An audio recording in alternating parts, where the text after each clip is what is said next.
Assalamualaikum warahmatullahi wabarakatuh.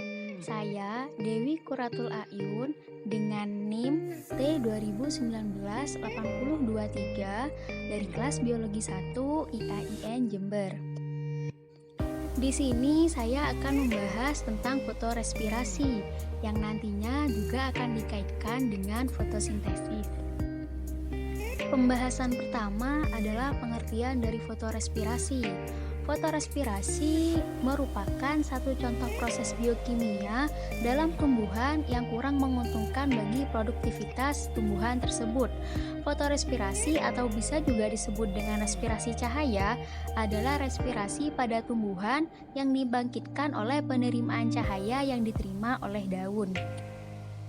Menurut Edward dan Walker tahun 1983, proses fotorespirasi adalah CO2 yang dihasilkan respirasi dan juga pemakaian oksigen oleh respirasi dalam jaringan berklorofil dari kebanyakan jenis tumbuhan tinggi berlangsung pada laju yang lebih tinggi dalam terang daripada dalam gelap. Fotorespirasi pertama kali didemonstrasikan oleh Docker yang merupakan ahli fisiologi tumbuhan bangsa Amerika dalam penelitiannya yang dimulai pada pertengahan tahun 1950-an. Ia dan pembantunya mengajukan istilah fotorespirasi. Fotorespirasi berlangsung bersama-sama dengan kegiatan respirasi normal, yaitu glikolisis, SAT, rantai respirasi. Respirasi normal mempunyai laju yang sama baik dalam cahaya maupun gelap dan kadang-kadang dinyatakan secara kolektif sebagai respirasi gelap. Salah satu perbedaan antara respirasi gelap dan fotorespirasi adalah responnya terhadap konsentrasi oksigen. Respirasi gelap penuh pada konsentrasi oksigen serendah 2%. Kenaikan laju respirasi gelap sangat kecil dengan meningkatkan konsentrasi oksigen dari 2% sampai konsentrasi oksigen normal dalam atmosfer, atau kurang lebih 21%. Tetapi terlihat bahwa fotorespirasi berjalan dengan laju yang lebih tinggi dalam udara dengan 21% oksigen daripada dalam atmosfer dengan 2% oksigen. Perbedaan tumbuhan C3 dan C4. Secara kapasitas fotosintesis netonya, tumbuhan C4 lebih tinggi dibanding dengan tumbuhan C3. Tumbuhan C4 mempunyai titik kompensasi CO2 yang sangat rendah, antara 0 sampai 10 ppm. Tumbuhan C4 mempunyai laju fotorespirasi yang sangat rendah dan sulit diukur. Tumbuhan C4 mempunyai kemampuan sangat tinggi dalam fotosintesis neto. Tumbuhan C3 mempunyai titik kompensasi CO2 berkisar sekitar 35 sampai 70 ppm dan mempunyai laju fotorespirasi yang tinggi. Kemampuan tumbuhan C3 lebih rendah daripada C4 dalam kemampuannya untuk menghasilkan fotosintesis neto. Laju fotosintesis neto dalam cahaya penuh pada tumbuhan C4 berkisar antara 40 sampai 80 mg CO2 per dm kuadrat luas daun per jam. Sedangkan pada tumbuhan C3 lebih rendah, yaitu sekitar 15 sampai 35 mg CO2 per dm kuadrat luas daun per jam. Sedangkan respon fotosintesis neto terhadap peningkatan intensitas cahaya pada tumbuhan C4 sukar untuk mencapai kejenuhan walaupun dalam keadaan cahaya penuh. Dan pada tumbuhan C3, intensitas jenuh tercapai pada kisaran 1000 sampai 4000. Pada tumbuhan C4, daunnya mempunyai beberapa lapisan sel parenkim yang tebal di sekeliling jaringan pembuluhnya. Lapisan sel tersebut dinamakan sel seludang pembuluh atau bundle seed cell, dan pada tumbuhan C3 tidak memilikinya. Biokimia fotorespirasi tumbuhan. Tumbuhan C3 mensintesis asam glikolat di bawah cahaya matahari dalam jumlah besar. Sedangkan tumbuhan C4 mensintesis asam glikolat di bawah cahaya matahari dalam jumlah yang dapat diabaikan atau bisa dikategorikan dalam jumlah yang sedikit.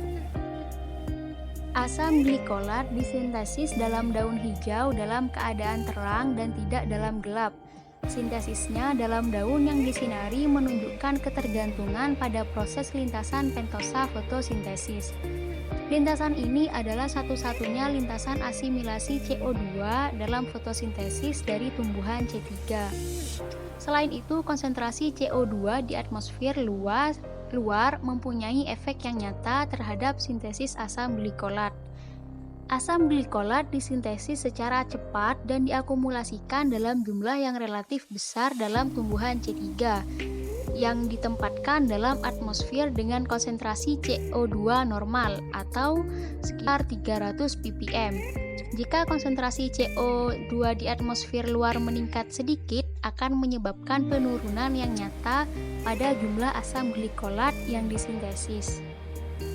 Pengaruh konsentrasi O2 dan CO2 dalam atmosfer terhadap biosintesis asam glikolat pada tumbuhan C3 menghasilkan hipotesis bahwa asam glikolat disintesis di dalam sel tumbuhan in vivo sebagai akibat oksidasi dari suatu intermediat lintasan pentosa fotosintetik, yaitu RUBP. Ternyata bahwa enzim RUBP karbosilase yang mengkatalisatori pengikatan CO2 yang oleh RUBP juga mengkatalisatori pengikatan O2 pada RUBP. Jadi RUBP karboksilase juga disebut RUBP oksigenase. Fotorespirasi dalam tumbuhan C4. CO2 yang difiksasi dalam fotosintesis tumbuhan C4 mula-mula bereaksi dengan asam fosfoenol pirufat dalam sel-sel mesofil.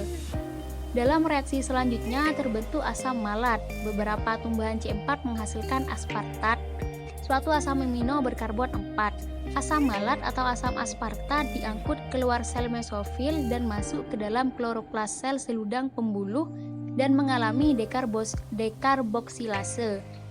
CO2 yang dihasilkan reaksi dekarboksilasi difiksasi oleh RUBP karboksilase dan kemudian diubah melalui lintasan ventosa fosfat menjadi gula dan produk-produk lain dari fotosintesis. Akhirnya produk-produk fotosintesis ini diangkut keluar sel seludang pembuluh dan masuk ke dalam jaringan pembuluh, di mana mereka ditranslokasikan ke bagian lain dari tumbuhan. Afinitas yang tinggi dari PEP karboksilase terhadap CO2 bersama-sama dengan kegiatan siklus asam dikarboksilat dapat dibandingkan dengan mekanisme pompa yang mentransfer CO2 ke sel seludang pembuluh daun tumbuhan C4. Kerja pompa ini akan meningkatkan rasio CO2 terhadap oksigen dalam sel seludang pembuluh. Sebagai akibatnya, aktivitas karboksilase dari RUBP karboksilase ditingkatkan dan aktivitas oksigenasi diturunkan. Karenanya hanya sedikit sekali asam glikolat yang dihasilkan oleh daun tumbuhan C4 yang disinari. Dengan demikian, tumbuhan C4 mempunyai laju fotorespirasi yang sangat rendah. Fungsi fotorespirasi. Fotorespirasi memiliki peran dalam menjaga tumbuhan dari kerusakan akibat terlalu banyak mendapat cahaya. Tumbuhan yang tidak mampu melakukan fotorespirasi karena kerusakan gen-gennya akan lebih mudah rusak oleh radiasi matahari yang berlebihan dibandingkan dengan tumbuhan normal. Fotorespirasi akan meningkatkan kemampuan tumbuhan dalam melindungi tubuhnya dari kerusakan akibat cahaya yang berlebihan. Fotorespirasi dianggap bermanfaat karena menyediakan CO2 dan NH3 bebas untuk diasimilasi ulang, sehingga dianggap sebagai mekanisme daur ulang efisien atau disebut dengan efisiensi. Dampak buruk fotorespirasi. Fotorespirasi dapat menurunkan efisiensi fiksasi karbon fotosintesis sebesar 50-90%. Mungkin itu saja yang dapat saya sampaikan, kurang lebihnya mohon maaf. Terima kasih. Assalamualaikum warahmatullahi wabarakatuh.